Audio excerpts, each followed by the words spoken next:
오늘 새벽에는 중요한 말씀을 좀 드리고 싶습니다.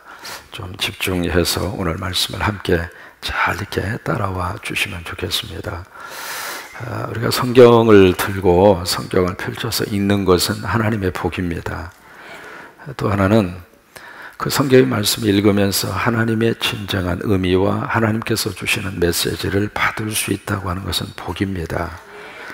근데 그것이 성경을 펼쳐서 읽으면서 그 말씀에 대한 잘못된 해석을 듣는 것은 성경이 우리 인생에 복이 되는 것이 아니라, 성경이 우리 인생에 득이 되는 것이 아니라, 성경 자체가 잘못된 해석을 만나면 우리 인생에 때로는 독이 될 수 있다고 하는 거예요. 그래서 이제 말씀을 읽을 때에도 과연 이 말씀의 의미가 무엇인가 라고 하는 것을 정확하게 말씀 속에서 우리가 찾는 작업이 필요하고, 왜? 그래야 하나님이 무엇을 말씀하시려고 하는가 라고 하는 것을 우리가 알 수가 있잖아요. 만약에 엄마가 공부해, 그럼 그 공부하라고는 의미를 정확하게 해석한 아이하고, 공부해라고 하는 그 엄마의 말을 실컷 놀라고 하는구나, 그렇게 해석하는 아이하고 그 인생의 결과가 어떻게 될 것 같아요? 천지 차이잖아요. 왜냐하면 이 말씀을 드리는 이유가 있습니다. 성경 가운데 오늘 함께 읽은 본문 가운데 한 구절이 가장 많이 악용되고 있는 구절이 있어요. 그것도 다른 사람이 아닙니다. 이단들. 그것이 바로 몇 절이냐면 16절이에요. 16절에 보시면 한 번 정도는 들어본 말씀 가운데 하나입니다. 16절에 너희는 여호와의 책에서 자세히 읽어보아라. 이것들 가운데 빠진 것이 하나도 없고, 그 다음에 뭐가 있어요? 제짝이 없는 것이 없으리니 이는 여호와의 입이 이를 명령하셨고 그의 영이 이것들을 모으셨습니다. 이 부분을 가지고 어떻게 해석하느냐면, 성경은 모든 구절 속에 다 짝이 있다. 그러면 이 말씀을 딱 첫 번째 읽었을 때 그 말씀처럼 보여지는 구절이에요.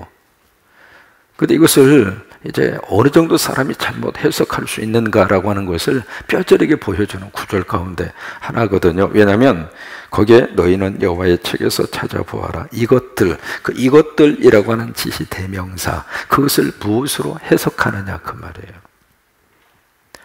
일반적으로 여기 이것들이라고 하는 것을 다르게 해석하는 사람들은 어떻게 지시대명사를 해석하느냐면, 이것들은 그 앞에서 말씀을 하고 있는 여호와의 책이다. 여호와의 책은 성경이다. 그렇게 해석하거든요. 그러니까 이것들은 성경이다. 그렇게 해석을 하면 이렇게 풀어서 읽어갈 수가 있어요. 성경 가운데 빠진 것이 하나도 없고 성경은 모든 것이 다 짝이 있다. 이런 식으로 이제 흘러갈 수 있다 이 말이에요. 그러면 과연 여기서 말씀하시는 이것들이라고 하는 지시대명사가 성경인가? 그게 아니라고 하는 거예요. 이것을 우리가 쉽게 말이죠, 다른 성경은 굉장히 번역서가 많습니다. 특히 이제 미국 같은 경우에 있어서는 영어 성경이요 수십 가지예요. 왜 그렇게 많은 번역서, 그렇게 많은 영어 성경이 그렇게 나오게 됐는가? 이유가 있습니다. 하나님의 말씀을 우리가 읽어가는 데 있어서 어느 계통이든지 그 말씀의 깊은 의미를 씌우면서도 그 말씀의 의미를 놓치지 아니하도록, 그래서 여러 가지 많은 번역, 다양한 번역서를 하나님 우리에게 주신 거예요. 한글로 된 성경도 번역서가 굉장히 많습니다. 우리가 개역개정이잖아요. 가장 쉬운 게 표준 세번역이에요. 또 공동번역이 있습니다. 그 번역서만 딱 놓고 보아도 성경에 대한 해석의 흐름을 어느 정도는 잡아갈 수 있어요. 이 부분을 세번역으로 이렇게 번역을 했어요. 한번 앞을 한번 보세요. 어떻게 번역하고 있는가 같이 한번 읽어보세요. 주님의 책을 자세히 읽어보아라. 이 짐승들 가운데에서 어느 것 하나 빠지는 것이 없겠고. 자 보세요. 뭐 하나 차이점을 발견할 수 있죠. 여기서 말씀하고 있는 이것들이라고 하는 지시대명사가 성경이 아니라 무엇을 말하고 있느냐면 짐승들이라 이 말이에요. 근데 여기서는 짐승들을 말씀하고 있는데 이것을 해석하는 사람은 성경으로 해석하고 있다 이 말이에요. 그러면 이게 완전히 하나님이 하시고자 하는 말씀하고는 엉망진창이 돼버리는 거죠. 그러니까 다시 한번 보세요. 주님의 책을 자세히 읽어보아라. 이 짐승들 가운데 어느 것 하나 빠지는 것이 없겠고 하나도 그 짝이 없는 짐승은 없을 것이다. 주님께서 친히 입을 열어 그렇게 되라고 명하셨고 주님의 영이 친히 그 짐승들을 모으실 것이기 때문이다. 이게 지금 무슨 말씀이냐면 이사야를 통해서 하나님이 쭉 말씀을 하시는데 지금 심판에 대한 말씀이 이어지고 있거든요. 심판에 대한 말씀이 이어지는데 바로 이제 이스라엘 여기서 이제 이루어지고 있는 그 국제 정세 속에서 이사야서를 통해서 하나님이 주시는 말씀의 내용은 크게 두 가지예요. 첫째는 심판이요, 두 번째는 구원이에요. 그게 이제 전체 이사야라고 하는 하나님의 종을 통해서 그게 이제 이사야라고 하는 그 하나님의 종이 활동하는 역사의 배경은 바로 우시야 왕이 죽던 해. 그때 하나님이 이사야를 부르셔서 그 다음에 요담, 그 다음에 아하스, 그 다음에 히스기야 그리고 므낫세라고 하는 그 왕이 통치하는 초창기예요. 그 긴 시간 동안 하나님이 이사야를 통해서 이 나라 꼴이 되어져가는 모습을 보면서 하나님이 하시는 말씀의 메시지는 그 두 가지 아주 분명한 메시지를 전하고 있는 것이에요. 뭐냐면 구원과 심판. 하나님에게 오면 구원이고 하나님을 떠나면 심판이고 그 이야기예요. 여기서 이제 수없이 많은 열방들이 포진하고 있습니다. 여기에 다메섹이든 시리아, 수리아, 아수르, 바벨론, 메데, 바사 하도 들었으니까 이제는 다 아시잖아요. 더 이상 자세하게 설명하지 않아도요. 애굽이라든지 그 다음에 여기에 모압이라든지 바로 여기 이제 에돔이 있어요. 에돔이 사해 밑에. 오늘 34장은 그 에돔에 대한 심판의 메시지예요.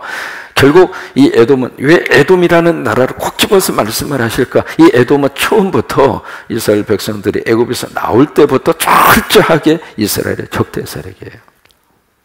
그러니까 이 근처에 있었던 모든 이스라엘을 중심으로 한 열방을 지금 에돔이라고 하는 나라로 이렇게 말씀을 하시면서 결국 그 민족을 내가 심판하겠다. 그 말씀이거든요. 그래서 심판하는데 어떻게 심판하는가? 사람들이 살던 그 땅이 다 이제는 사람들이 다 사라지고 황무하게 될 것이고 그 땅에 레위기 11장에 나오는 부정한 짐승들이 짝을 이루어서 우글거리면서 살고 있을 것이다. 그 말씀이에요. 그래서 여기서 짝이라고 하는 것은 구약은 신약 속에 있고 신약은 구약 속에 있고 어느 구절은 어느 구절에 짝이 있고 그런 의미에서 짝을 말씀하고 있는 것이 아니라 거기에 부정한 짐승들이 짝을 이루어서 그 땅에 짐승이 뒤덮고 있을 것이다. 이제 그 말씀을 하시고 있는 것이 여기에 이사야 34장 16절의 말씀이란 말이에요. 그런데 그것을 내가 원하는 쪽으로 아전인수격으로 받아가지고 성경은 짝이 있다.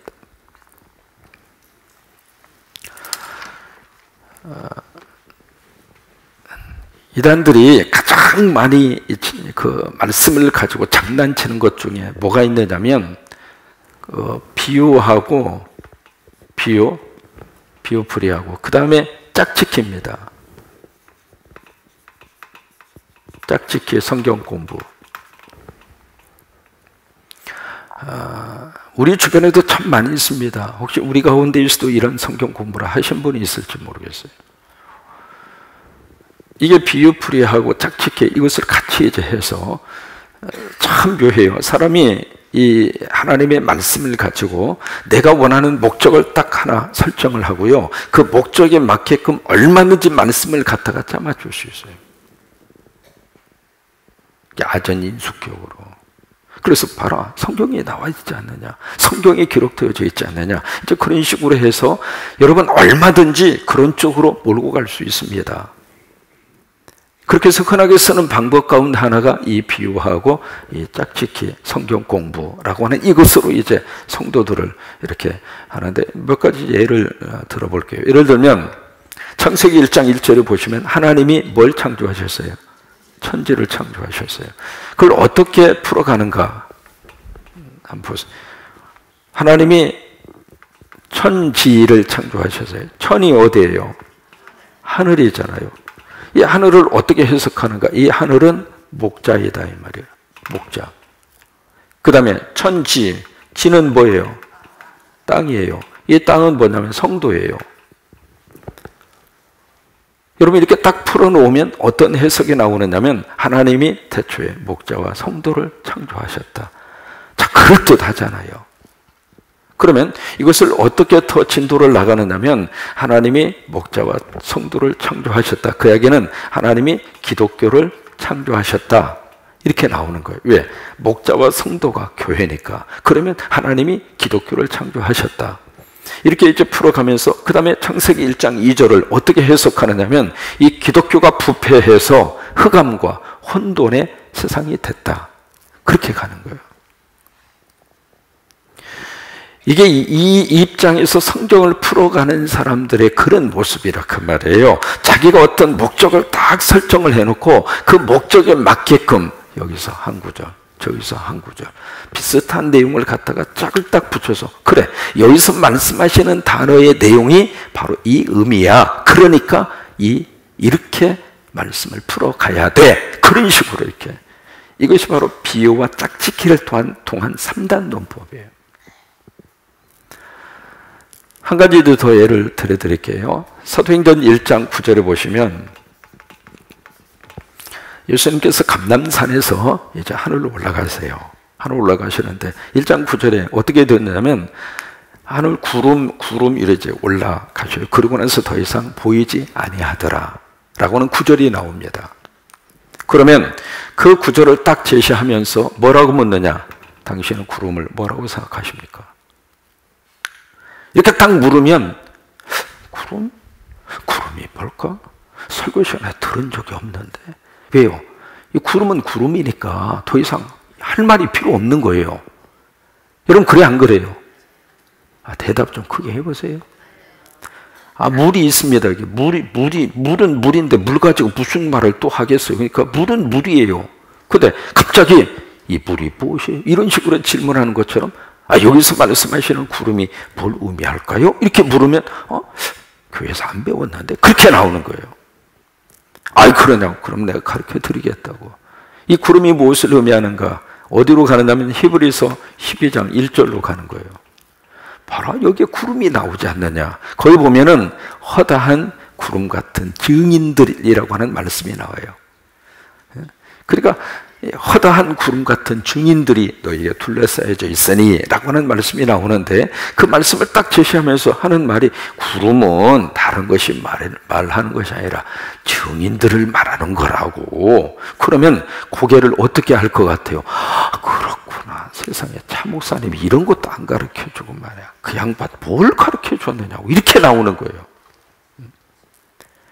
그러면 구름은 증인들이다. 이런 식으로 이제 딱 대입을 딱 하면 어떻게 되는가? 사도행전 1장 9절의 말씀이 어떻게 해석이 되느냐면 예수님이 하늘로 올라가신 것이 아니라 증인들, 다시 말해서 사람들 속으로 사라진 거가 되는 거예요. 그렇게 해석이 되는 거예요. 이렇게 딱 대입을 하면. 그러면 사람들 속에 들어간 그 예수님이 사람들 속에서 나와야 되잖아요. 그러니까 재림 예수가 하늘에서 우리 이곳에 재림하여 오시는 것이 아니라 재림 예수가 인간들 속에서 나와야 된단 말이죠. 그러면 인간들 속에서 나온 재림 예수가 이 누구누구 똘마니다 이렇게 나오는 거예요. 그러면 그렇구나. 세상에 내 그걸 몰랐네.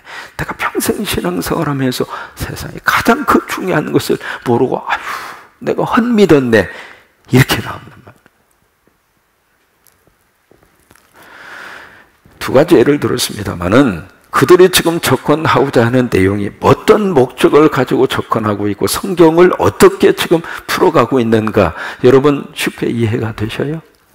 이게요 얼마나 이게 논리적으로도 모순적이고요. 이거 엄청나게 큰 모순이에요. 예를 들면 나 오늘 학교에 갔습니다. 근데 학교라고 하는 말을 다른 데서 묘하게 학교를 의미하는 또 다른 비유적인 단어 하나를 끄집어낸단 말이에요. 그래서 그 학교가 다시 말해서 식당이다 라고 비유하는 의미를 딱 끄집어내서 나는 오늘 학교에 갔습니다를 어떻게 해석하느냐면 학교 간 것은 식당 간 거야. 이렇게 나온 거란 말이에요.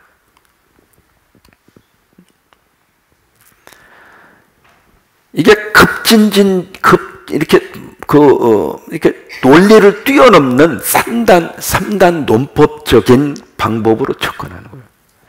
근데 그 자체가 완전히 엉망입니다. 보세요. 이 말이 성립이 되는 거 한번 보세요. 무궁화는 꽃입니다. 맞죠? 우리나라의 꽃은 무궁화입니다. 맞죠? 그럼 꽃은 우리나라입니다. 맞아요? 이게 비논리적인 3단 논법이라 그 말이에요. 근데 우리는 그 말에 대해서 맞아, 그래, 맞아, 저게 바로 성경, 이런 식으로 지금 나가고 있단 말이에요. 가장 조심할 것 중에 하나가요, 무슨 단어냐면 성경적이라고 하는 말이에요. 영어로 말하면 biblical이라고 하는 단어인데, 이 단어처럼 묘하게 쓰고 있는 말이 없습니다. 무슨 말이냐면 성경 구절 몇 가지 인용하면 성경적이다, 그렇게 말하는 거예요. 그거 아니에요. 성경 구절을 여기 썼다 하고 저기 썼다 하고 따온다고 그래서 그것이 성경적이다, 그게 아니거든요. 성경적이라고 하는 것은 하나님의 귀한 말씀의 의미가 그대로 해석되고 그대로 풀어져야 성경적이지, 내가 생각하는 식으로 성경 같다, 여기 맞추고 저기 맞추고 저기 맞추고 그러면서 성경적이다, 아니에요. 하나님이 우리에게 성경을 주신 목적은 딱 아주 분명합니다. 지난주 말씀드렸던 것처럼 요한복음 20장 31절, 내가 이것을 너에게 기록하면 딱 하나입니다. 예수가 메시아이고, 아주 분명해요. 예수가 메시아이고 하나님의 아들이심을 믿게 하려 함이라. 그 때문에 성경을 주신 것이지, 특정한 인간을 무슨 재림주, 안상홍이라고 하는 이상한 저희가 있어요. 안상홍, 그 양반은 자기가 하나님이라고 하는 영적 도라이인데 그 양반도 이런 식으로 성경을 풀어가요. 또 신 거기도 마찬가지고, 이 누구 그 양반도 풀어가요. 그러니까 성경을 주신 목적과 이유를 성경이 아주 분명하게 말씀을 하시고 있거든요. 그러니까 예수가 그리스도이고 예수가 메시아이시고, 그리고 그 예수님이 하나님의 아들이심을 너희로 하여금 믿게 하려 함이라. 그것을 믿음으로 너희가 영생을 얻을 수 있도록, 그게 성경을 주신 목적이에요. 그러면 이 짝이라는 문제를 어떻게 우리가 좀 해석을 해볼까? 이거는요, 구약과 신약 전체가 유기적인 관계를 가지고 있어요. 그 유기적인 관계를 가지고 있다는 이야기는 그 모든 말씀을 통해서 하나님이 주시고자 하는 메시지는 바로 내가 보낸 내 아들 예수 그리스도가 바로 메시아다, 그 말씀을 선포하기 위한 하나님의 음성이라 그 말이에요. 그래서 그것을 통해서 구약을 주셨고, 그것을 위해서 신약을 주셨고, 그 선포를 위해서 설교자를 세운 거예요. 그래서 요즘에 성도들은 설교를 지혜롭게 들을 수 있는 지혜가 좀 필요합니다. 왜? 하도 이상한 사람들이 하도 많으니까. 우리가 왜 이런 쪽으로 자꾸 이렇게 빠져 들어가는가? 몇 가지 이유가 있습니다. 기독교를 가장하고 있는 거예요. 기독교를 가장하고 있는데 그 속을 들여다보면 기독교가 아니에요.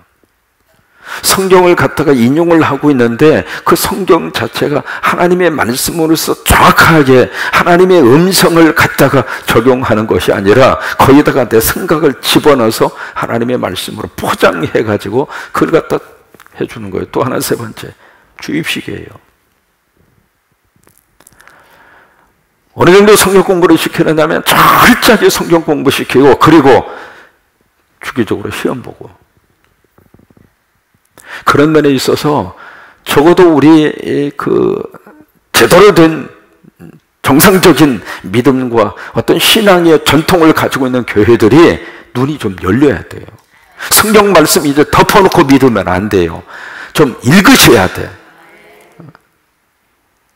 성경의 의미가 무엇인가 배우셔야 되고 읽으셔야 되고.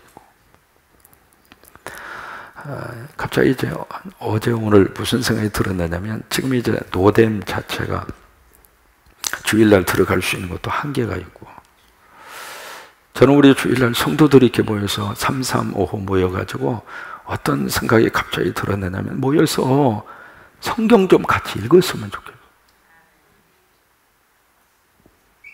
노담에도 3, 3, 5 이렇게 모여서 커피 시켜놓고 안부 묻는데 3시간까지 들어갈 필요 없잖아요.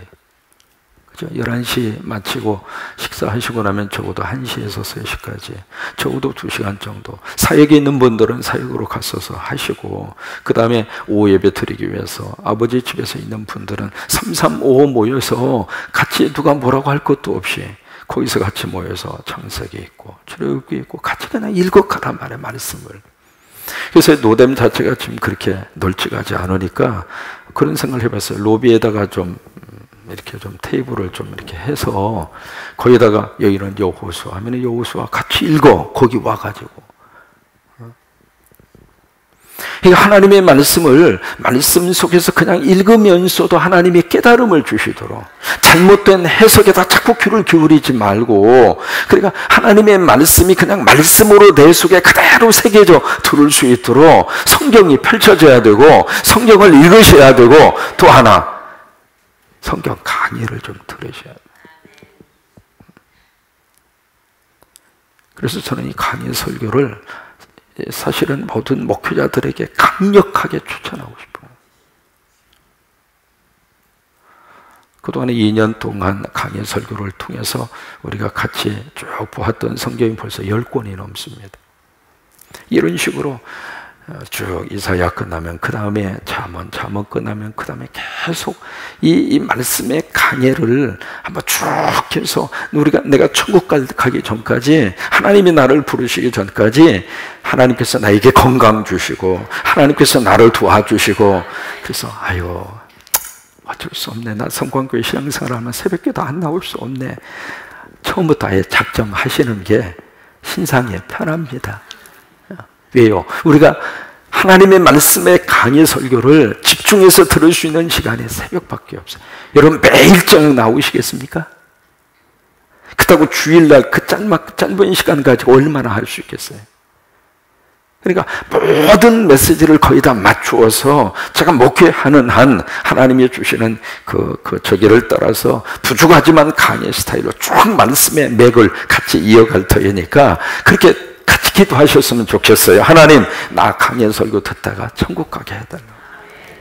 하나님, 나 건강 주셔서 강연 설교 듣다가 천국 갈 수 있도록 해달라고 그렇게 기도도 하시고, 그런 건강도 하나님이 달라고 같이 기도하시고, 그래서 정말 말씀이 이제는 우리 성도들이 말씀을 같이 펴서 말씀도 계속 읽으시고, 로비에 테이블 5, 6개 이렇게 펼쳐놓고 거기 그냥 앉아서 커피 좀 갖다 놓고 거기 이제 같이 우리 신부장노님들이 테이블 하나씩 다 이렇게 가서, 우리 송태근 장로님은 창세기 반, 고재찬 장로님은 출애굽기 반, 황우도 장로님은 레위기 반, 이런 식으로 장로님들이 쭉 해서 같이 펼쳐서 그냥 누구든지 와서 같이 한번 읽읍시다. 시간 될 때까지 해석하지 말고, 거기 뭐 그냥 다른 거 하려고 그러니까 힘들지만 그런 말씀을 읽을 때는 같이 읽어갈 수 있잖아요. 그래서 이 성광교회는 성도들이 모임, 말씀 펼쳐서 읽는구나. 저 교회는 가면 잘못 갔다가는 우리가 그냥 그 교회 예배 참석하지 않을 수 없도록 성령님이 강하게 역사하시구나 라고 하는, 정말로 말씀이 활짝 열려지는, 그래서 말씀을 더 깊이 사랑하고 말씀 속에 깊이 들어가는 그런 역사와 능력이 함께 할 수 있게 되기를 주의 이름으로 축원합니다. 그래서 한 말씀이라도 말씀의 깊이 속에 들어가고 싶어서, 그래서 칠판도 놓고 쓰기도 하고 쓰면서 하니까 제가 사실은 편해요. 저도 좋고 여러분도 좋고. 그래서 말씀을 좀 더 깊이, 저도 깊이 말씀을 연구하고, 왜 성도들에게 제대로 된 말씀을 증거해야 할 책임이 저에게 있기 때문에 저한테도 그 책임이 있고, 또 하나 그 말씀을 여러분들이 잘 그렇게 따라오셔서, 다시 한번 오늘 34장 16절 같이 한번 읽습니다. 너희는 여호와의 책에서 자세히 읽어보아라. 이것들 가운데 빠진 것이 하나도 없고 채짝이 없는 것이 없으리니 이는 여호와의 입이 이를 명령하셨고 그의 영이 이것들을 모으셨느니라. 여기 이것들 두 번 나오잖아요. 그 이것들은 다른 것을 말하고 있는 것이 아니라 그 앞에서 말씀을 하시고 있는, 그러니까 여기에 14절 15절만 읽어도 16절에 이것들이 무엇인가가 금방 확 하고 나온단 말이에요. 그러니까 14절 15절에서 말씀하고 있는 거기에 짐승들이 쭉 거기에 기록이 되어져 있잖아요. 13절부터 성냥이, 타조, 14절 이리, 순염소, 올빼미, 그 다음에 15절 부엉이, 그 다음에 솔개, 이런 짐승들이 쭉 나오고 있잖아요. 그러니까 여기 이것들이라고 하는 것은 그런 앞에서 언급을 하고 있는 그런 짐승들 의미하고 있다고 하는 것을 금방 우리가 알 수가 있는데, 이게 앞뒤 다 잘라버리고 그 구절만 갖다가 비유적으로 풀고 짝짓기로 풀어가고 그런 식으로 풀어가니까 그 말씀이 나중에는 완전히 그냥 아버지 가방에 들어가셨습니다. 이런 식으로 아버지가 방에 들어가셨습니다. 이것이 아버지 가방에 들어가셨습니다. 이렇게 돼버린 것 말이에요. 오늘 하고 내일 하고 모레까지 이제 총회 참석하고 금요일 날까지인데, 금요일 날은 제가 새벽기도 때문에 목요일 날 그냥 올라고 그래요. 그래서 금요 새벽기도에 여러분들을 만나도록 그렇게 하겠습니다.